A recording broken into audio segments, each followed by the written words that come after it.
საუკეთესო წლიური ანგარიშის და გამჭვირვალობის ჯილდოს გადაცემის მე-6 ცერემონიალი შერატონ მეტეხი პალასში შედგა, ტრადიციულად მსოფლიო ბანკის ფინანსური და მდგრადი განვითარების ანგარიშების რეფორმების ცენტრის ბუღალტრული აღრიცხვის აუდიტის და მდგრადი განვითარების ანგარიშების გაუმჯობესების პროგრამის მხარდაჭერით გაიმართა ღონისძიება, სადაც რჩეული კომპანიები დასახელდა და მათი შეფასება ჟიურის მხრიდან მათივე ანგარიშგებების საფუძველზე მოხდა.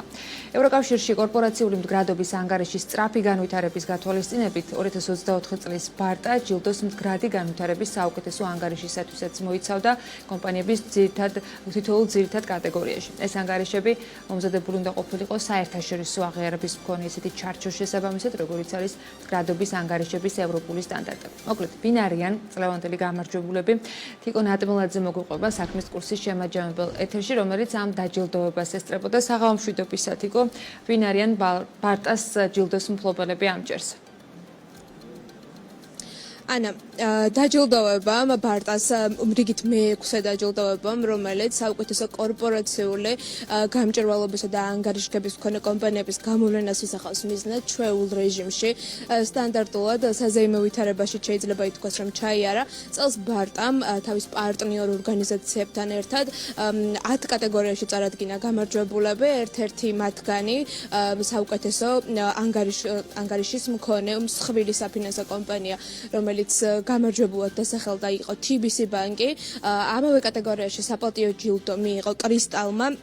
გამარჯვებული მსხვილი არასაფინანსო კომპანია გახდა საქართველოს რკინიგზა და ამავე კატეგორიის საპატიო ჯილდო მიიღო სილქნეტმა. რაც შეეხება მცირე და საშუალო კომპანიებს, გამარჯვებული მცირე და საშუალო კომპანიებიდან გახდა TBC ლიზინგი, საპატიო ჯილდო მიიღო მიკროსაფინანსო ორგანიზაცია მიკრობიზნეს კაპიტალმა. ახლა კი რაც შეეხება მდგრადი განვითარების საუკეთესო ანგარიშის მქონე მსხვილ საფინანსო კომპანიას, ამ კატეგორიაში გამარჯვებული გახდა საქართველოს ბანკი, ხოლო არასაფინანსო კომპანია ამავე კატეგორიაში გახდა თეგეტა მოტორსი. მცირე და საშუალო კომპანიების კატეგორიიდანაც დასახელდა ამ კატეგორიაში გამარჯვებული, ასე რომ ვთქვათ, და ეს იყო პროკრედიტ ბანკ საქართველოს და მე-10 კატეგორია, რომელიც სხვათა შორის წლევანდელი ბარტას სიახლე იყო. ეს არის საპატიო ჯილდო საუკეთესო დებიუტანტი კომპანიისთვის და ეს კომპანია გახდა ბაზის ბანკი. ეს კომპანიები, რომლებიც ჩვენ დავასახელეთ, რამდენიმე მათგანი, მაგალითად, ბარტას დასაწყისიდანვე, ბარტას საქართველოს ბაზარზე გამოჩენის დღიდანვე იღებენ მონაწილეობას ბარტაში და მიაჩნიათ, რომ ეს მათთვის და მათი კომპანიის განვითარებისთვის ერთ-ერთი მნიშვნელოვანი წინაპირობა. ზოგიერთისთვის ეს დებიუტიც კი იყო და დებიუტთან ერთად გამარჯვებაც კი მოიპოვეს. ჩვენ რამდენიმე მათგანთან გასაუბრება მოვახერხეთ, რომლებიც ამბობენ, რომ ბარტა ქართული ბიზნეს გარემოს განვითარებისა და გამჭვირვალობისთვის ძალიან მნიშვნელოვანია და მიიჩნევენ, რომ ბარტას განვითარება და გაფართოება განავითარებს კიდევაც ქართულ ბიზნეს გარემოს. მოვისმინოთ ახლა რამდენიმე გამარჯვებულის კომენტარი. ჩვენ ბარტაში მონაწილეობთ 2019 წლიდან და მუდმივად გარკვეულ ასე ვთქვათ ჯილდოებს ვიღებთ, ამ შემთხვევაში საპატიო ჯილდო მსხვილი ფინანსური ორგანიზაციისათვის. მიზანი, რასაც ემსახურება ჩვენი მონაწილეობა და უშუალოდ კონკურსი არის, რა თქმა უნდა, გამჭვირვალეობა უპირველეს ყოვლისა ქართული კომპანიებისა და მათი კორპორაციული მმართველობის გაუმჯობესება, აგრეთვე ანგარიშვალდებულებაც, ხო? ანგარიშვალდებულება რეგულატორთან, ინვესტორებთან, საზოგადოებასთან. საბოლოო ჯამში ეს ყველაფერი გვეხმარება როგორც ინვესტორების მოზიდვაში, აგრეთვე ქვეყნის და კომპანიის პოზიტიური იმიჯის შექმნაში. ჩვენ პირველად მივიღეთ მონაწილეობა ბარტაში, ეს გამარჯვებით დასრულდა მდგრადი განვითარების მიმართულებით. ბარტას არსებობა მნიშვნელოვანი იქიდან გამომდინარე, რომ ეს ახალ სტანდარტებს ներგავს რეპორტინგის და ტრანსპარენტულობის მიმართულებით, რომელიც უზრუნველყოფს ძალიან მაღალი დონის გამჭვირვალობას და შესაბამისად მაღალი დონის შედეგების მიღწევას ქვეყანაში. TBC ლიზინგი უკვე მე-4-ჯერ იღებს მონაწილეობას ბარტას კონკურსში. ჩვენთვის ეს მნიშვნელოვანია, გამომდინარე იქიდან, რომ ეს არის აღიარება როგორც ფინანსური ინსტიტუტის, ასევე ჩვენს კრედიტორებთან და საერთაშორისო ბაზარზე.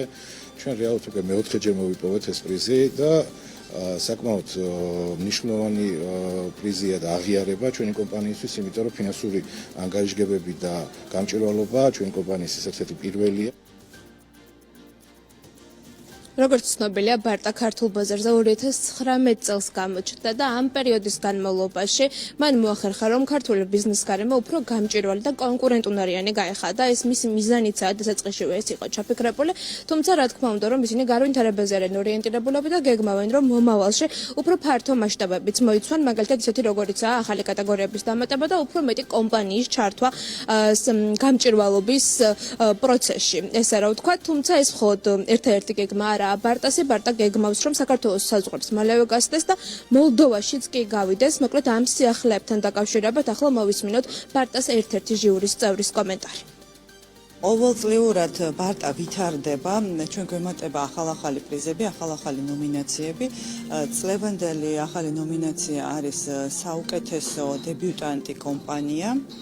ასევე გვაქვს 3 ნომინაცია მდგრადობის ანგარიშგების მიმართულებით, სხვადასხვა ზომით კატეგორიაში, 3 კატეგორიაში თითო-თითო და მომავალში კიდევ უფრო საინტერესო სიახლეები გვაქვს და მნიშვნელოვანი სიახლეები გვაქვს. ასე ვთქვათ, ბარტა გადის ექსპორტზე, აღმოსავლეთი ევროპის ქვეყნები დაინტერესდნენ ასევე ანალოგიური ღონისძიების ჩამოყალიბებით და მოლდოვაში იგეგმება მსგავსი ღონისძიების, ფაქტობრივად იგივე ბარტას დაფუძნება. დღევანდელ ღონისძიებაზე სწორედ ჩართული იყო ფინანსთა სამინისტრო მოლდოვასი და უკვე დავიწყეთ ეს პროცესი. საერთაშორისო ჟიურის წევრებთან ერთად მიმდინარეობს ზოგადად ბარტას გამარჯვებულების შერჩევის პროცესი და ისეთი მეთოდოლოგიას მიმართავენ, როგორიცაა ეს პროცესი, როდესაც არა საფინანსო ინფორმაციას აფასებენ, არამედ გამჭვირვალობას და მდგრადობას და მათი მიზანი, როგორც არაერთხელ აღვნიშნეთ უკვე, არის ის, რომ ამ კომპანიებს დაეხმარონ, რომ მათი ანგარიშგება საერთაშორისო სტანდარტებთან იყოს თანხვედრაში და თავიანთი გამჭვირვალობის დონე და ხარისხიც გაზარდონ, რის შედეგადაც ყველა სტანდარტს დააკმაყოფილებენ, რომელსაც ევროკავშირი ითხოვს. მადლობა თიკო ნადემლაძე საუბრობდა საქმის კურსის პირდაპირ ეთერში და ცხადია ყველა ამ სიახლეს ჩვენი მკითხველი კიდევ უფრო დეტალურად გაეცნობა, ვინ გახდა გამარჯვებული და როგორი არის წლევანდელი ბარტას შედეგები.